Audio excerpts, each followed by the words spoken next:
Bom, pessoal, muito boa tarde.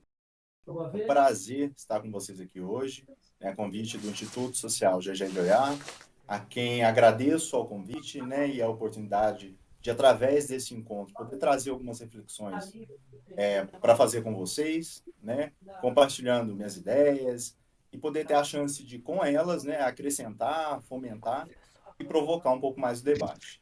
Então, eu gostaria de começar me apresentando. Meu nome é Jerônimo Retucci, eu sou um homem pardo, tenho a barba bem rala, né, tenho o cabelo preto liso, curto, tenho um brinco de argola na orelha direita, estou vestindo uma camisa listrada, né, de azul e branco, e atrás de mim é possível ver uma porta, uma poltrona e um quadro azul.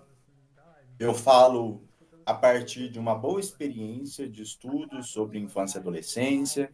Eu convivo em clínica e escola, em docência também, né, sobre o tema. E por cuidar desse público, né, muitas trocas com adultos cuidadores, né, com pais, com professores e demais cuidadores da infância e adolescência. Eu sou psicólogo, psicanalista, docente universitário, né, no curso de pós-graduação em estudos sobre infância e adolescência, e também em estudos de psicoterapia infanto-juvenil, políticas públicas em educação, além de infância e adolescência, né? Também estudo psicopatologia, gênero, sexualidade e também educação, que é um tema para mim muito caro, né? Para me organizar, pessoal, eu tenho costume de escrever, né, para não me perder nas minhas colocações, no nosso tempo, etc, né?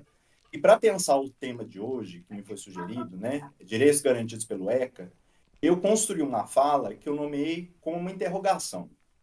Em se tratando de direitos de crianças e adolescentes, estão todas e todos no mesmo barco?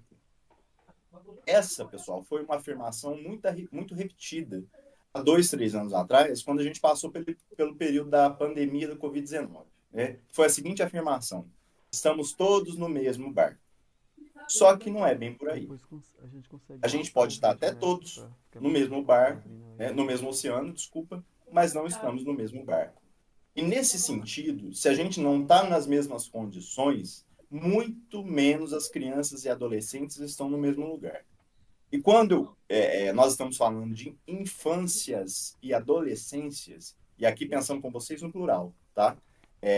Por conta da imensa gama de especificidade e diversidade que a gente encontra nessas etapas da vida, isso não é tão simples assim, porque nós estamos falando de momentos de estruturação, ou seja, nós não nascemos prontos organicamente e nem nascemos prontos psiquicamente.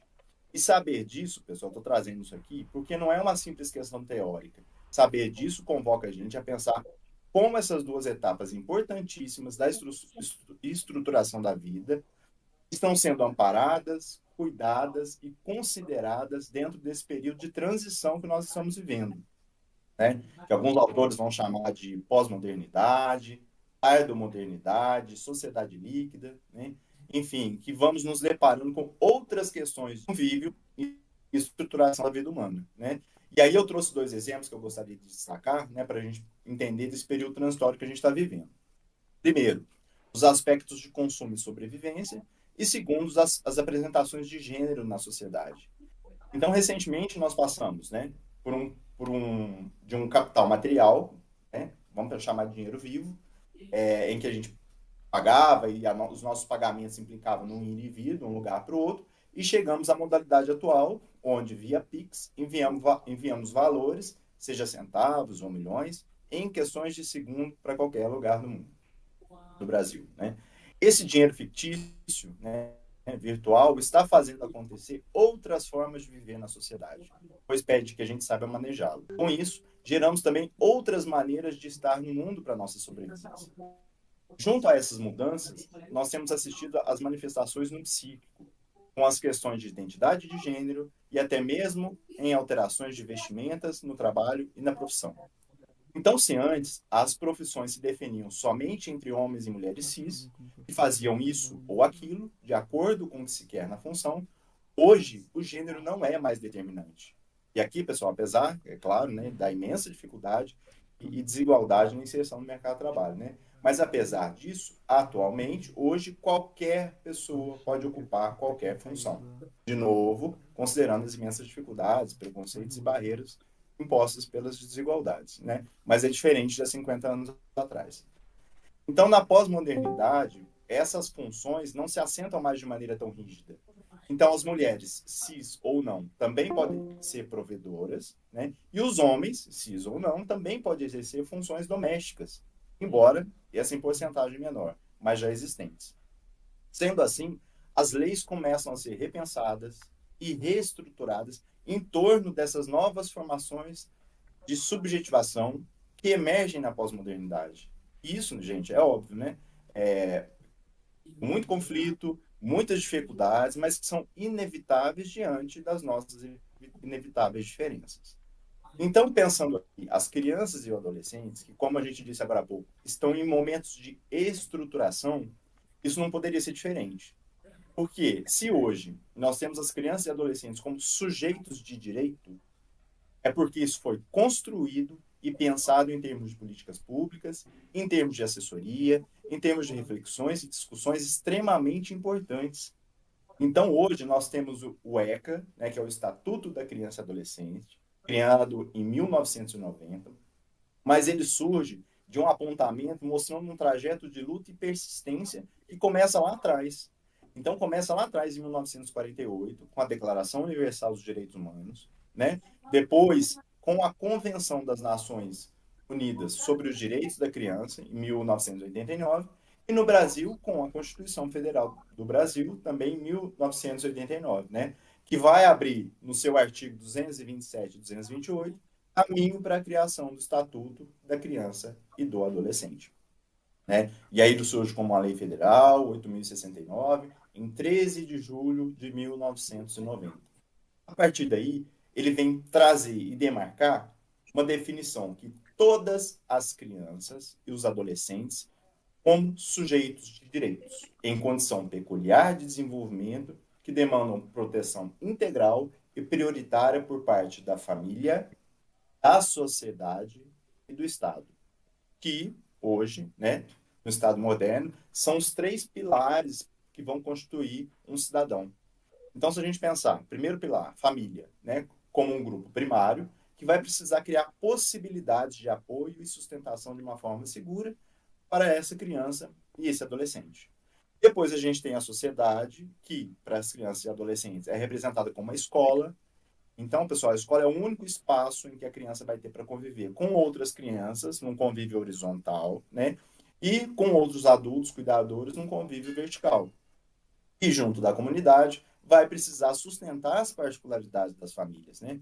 Reconhecendo o seu valor de existência e a sua validade essencial na sustentação de cada pessoa. E por último, nós temos o Estado. E aí, pessoal, o Estado é sempre genérico, né? Ele se faz a partir da esfera pública para todos nós, né? Através de leis, estatutos, né? Obrigação direta do pagamento do nosso imposto. E para dar conta de todos, ele faz leis para todos. Sendo assim, o Estado não reconhece os detalhes das comunidades e das famílias e sempre corre maior risco de errar quando toma frente. Mas se o Estado toma frente, é porque a família e a sociedade não deram conta de manejar ou de fazer algum tipo de suporte. Logo, a gente sempre vai ter injustiças e inadequações quando se parte do Estado. Mas aqui é uma observação importantíssima. Isso não exime o Estado da responsabilidade de uma constante revisão. Porque o Estado peca, gente, através dos seus representantes e dos seus profissionais, quando, né, esses representantes profissionais não têm um conhecimento mínimo necessário de cada esfera, família e sociedade. E de cada nível também de circulação das crianças e dos adolescentes, né? Por onde todos nós, adultos, também transitamos. Então, de novo, não, apesar do Estado ser genérico, não há isenção, né? Porque o Estado tem um dever de garantir o direito de todos nós, principalmente das crianças e adolescentes. Então, assim, se a família não dá conta, a sociedade vai tentar. Se a sociedade não dá conta, sobra o Estado. Sendo genérico, vem de cima para baixo, né? Sem pensar nas particularidades e especificidades de cada um, de cada família, de cada cultura, né? Destruindo, às vezes, as possibilidades e, às vezes, até os direitos, né? É o que a gente vem assistindo com as nossas crianças e adolescentes, que ficou muito exacerbado com a pandemia da Covid-19, né? Onde as situações de desigualdade ficaram extremamente gritantes. Então, vejam só, hoje, né, nesse ano de 2024, nós completamos 34 anos de criação do ECA. Instituto, né, da Criança e Adolescente, Estatuto. O ECA é o principal instrumento normativo hoje no Brasil sobre os direitos das crianças e adolescentes.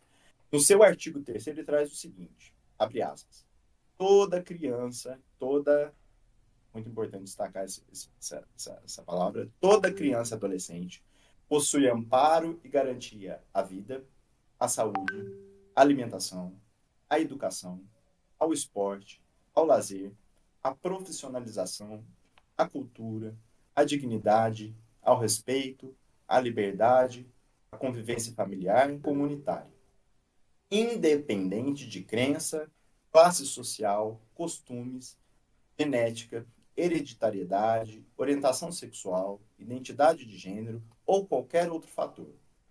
Pois bem, o ECA, apesar de todas as críticas que sempre vão ter e que a gente faz, porque o ECA foi feito por humanos, né, gente? E humanos que somos defeituosos e imperfeitos, mas esse documento nos implica na responsabilidade de fazer valer as diretrizes e normas para todas as crianças e adolescentes.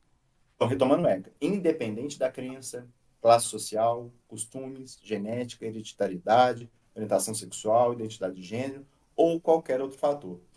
O que faz assim com que nós adultos, né, sejamos convocados de um lugar para olhar para essa criança e esse adolescente e trazer eles para a esteira da equidade fundamental a garantir direitos. Não só dos direitos, né, mas possibilitando todos eles, crianças todas e todos, a serem para si, né, e estar com outros, mas sem risco, né, e com o mínimo de vulnerabilidade possível. Agora, uma questão importantíssima. Nós, enquanto sociedade, enquanto família, enquanto Estado também, nas 3 esferas, nós estamos dispostos a fazer valer para todos ou só para alguns? Quais são as crianças e quais são os adolescentes que a gente realmente se importa? Porque na atualidade, e aí eu diria que as crianças que a gente protege, os adolescentes que a gente protege, são aqueles que a gente toma como nossos. Então é meu filho, meu sobrinho, meu primo, meu irmão, né? Só que aí se depara com uma questão muito complicada, porque a criança que eu tomo como minha é bastante diferente, né, da criança que uma mãe na periferia, da mesma cidade que eu vivo, toma como dela. Entendem? Isso é muito importante da gente ressaltar, porque em lugares diferentes, em condições diferentes, a gente vive relações outras com o espaço público, que vão dizer da forma, então, como entendemos quais crianças são ou não são sujeitos de direito. É como se fosse um filtro individual, né, que a gente coloca para poder decidir, né, como no dito popular, né? Pau que vai bater em Chico, não vai bater em Francisco. E aí, é só a gente pensar, né, por exemplo, né, um jovem branco que estude aí numa escola particular e que resolva sair numa manifestação pelas ruas, a bala que espera esse jovem, se a polícia resolver intervir, é a bala de borracha. Ela fura o olho, ela fere a alma, ela lesa o futuro, mas esse jovem fica vivo. Já a bala que espera o jovem negro, pardo, LGBTQIA+, né, em outra manifestação, não é a bala de borracha. E ele sequer precisa estar numa manifestação. A bala que encontra essa criança ou esse adolescente é a bala que mata. E é nesse sentido que eu digo para vocês que as nossas crianças e adolescentes não são as mesmas, nem na mesma cidade. Por exemplo, se a gente pensar numa cena de uma mãe querendo proteger a sua criança de outra criança, pedindo dinheiro no farol. Por quê, né? Bom, vai que, né? Percebem? Então, essas reflexões, elas são extremamente importantes porque o Estatuto diz que é para todos. A discussão dos direitos humanos também diz que é para todos. Negros, brancos, pobres, LGBT, pardos, ricos, enfim, para todos. Nós vimos agora, recentemente, né, a situação dos meninos negros, filhos de diplomatas no Rio de Janeiro, que não falam português, que foram abordados pela polícia, né? E isso virou ganhou uma grandeza nos jornais internacionais, Itamaraty, etc. Então, mas meninos negros, meninas negras, meninos LGBT, meninas trans morrem, são assassinadas todos os dias no Brasil. De acordo com o Observatório de Mortes e Violência contra LGBT no Brasil, nós perdemos uma pessoa LGBT a cada 38 horas. É, claro, com casos subnotificados. Então, todas essas situações de violência, né, acontecem em diferentes ambientes domésticos, via pública, cárcere, local de trabalho. Então, assim, porque eles têm uma condição social melhor, isso tem um pouco mais de alarde, né? Quantas crianças negras, pobres, LGBT morreram até agora? Então, é uma situação muito delicada que eu trago como provocação para vocês, porque tem algo aí, gente, né? Com o próprio estatuto, que nós, enquanto família, sociedade, Estado, estamos deixando passar. Nós estamos deixando de fazer, de conhecer, de entender, de fazer valer, né? E com isso a gente fere justamente a regra importantíssima dentro da sociedade, que é a regra de que precisamos cuidar uns dos outros, independente da raça, da cor, do gênero ou da orientação sexual. Se não for assim, não vai ser possível qualquer tipo de avanço. E aí não adianta a gente cobrar só do Estado, né? Ah, mas o Estado é injusto, o Estado é isso, o Estado é aquilo. Então, mas o Estado é genérico, por isso que ele é injusto, né? Ele não faz pensando na Mariazinha, no Pedrinho, no Joaquinzinho, né? O que, de novo, não isenta de olhar para as especificidades, viu, gente? Só que ele é genérico. Então, isso aumenta a nossa responsabilidade, de cada um no seu cada qual, de colocarmos todas as crianças embaixo do guarda-chuva de sujeitos de direito. Porque quando se instaura a modernidade, né, ela não determina quem tem direito ou não. Todos são sujeitos de direito. Ah, mas ela é preta, ela é trans, ela é cis. Não interessa. Ela é um sujeito de direito. E essa é a grande máxima da República na lógica moderna, né? Não é para alguns, como na antiguidade, é para todos.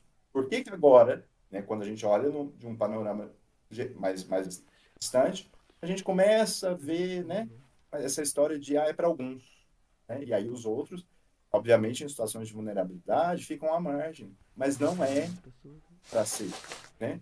Não é só para os nobres, como na Idade Média, é para todos, todas, para todos, né? Então nós não podemos deixar de discutir, repensar, né? Essa oportunidade de fala, de troca que a gente está tendo aqui é importantíssima para a gente poder fazer valer, né? Foi uma fala que eu acabei de repetir, né? Fazer valer as garantias e direitos de todas as crianças. Porque além de tudo, pessoal, por ser momento, como eu disse no começo da fala, né? São momentos de estruturação da vida. Então, as crianças e os adolescentes, eles estão muito expostos na linha de frente em relação aos rumos que a nossa cultura vai produzir. Por isso, é importantíssimo olhar para as crianças e adolescentes, né? Sempre, sempre, sempre na perspectiva mais importante do ECA, a perspectiva da equidade. A cada um, segundo as suas diferenças. Muitíssimo obrigado a todos.